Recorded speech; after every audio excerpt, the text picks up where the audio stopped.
Notre sortie, c'est de pouvoir apprécier l'appui de l'État aux différents producteurs, voir quel est l'impact de cet appui sur le développement de leur spéculation. Et cela nous a permis de voir effectivement que les appuis du gouvernement ont du sens. Parce qu'on a vu des producteurs vulnérables qui sont arrivés à obtenir des bœufs, qui sont arrivés à obtenir des semences, des engrais. Et cela montre à travers les différentes visites des champs que, en tout cas, ça présage de bonnes productions. Nous pourrons dire aussi que dans la région des Cascades, la pluie, je peux dire que la campagne se passe bien. Se passe bien, pourquoi? Parce qu'au départ, il y avait eu quand même des poches de sécheresse. Il nous a fait peur. Mais au fur et à mesure, la pluie s'est installée et nous voyons que les spéculations se comportent bien. Néanmoins, dans certaines, ça nous a permis aussi de voir parce que nous sommes en train de mettre en place le nouveau modèle d'exploitation.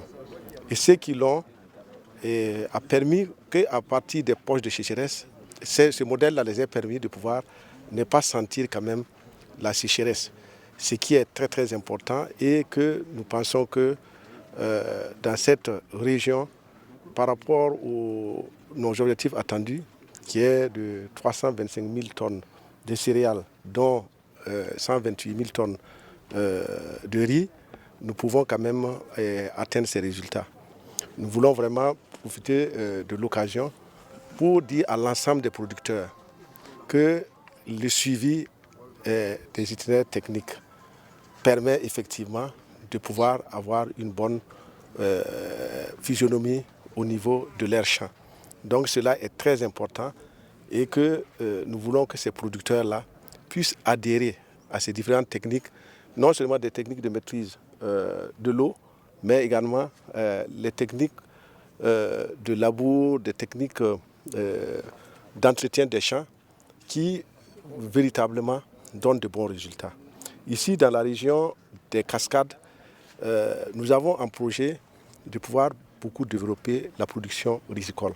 C'est pourquoi nous avons visité de grands périmètres, du moins de grands bas-fonds qui pourront vraiment jouer le rôle catalyseur dans la production au niveau de cette zone. Nous avons fait tout l'ensemble des sites et on a constaté quand même un développement assez homogène des productions. Nous pouvons dire que la Bourg de Mouloum constitue le grenier du Burkina Faso.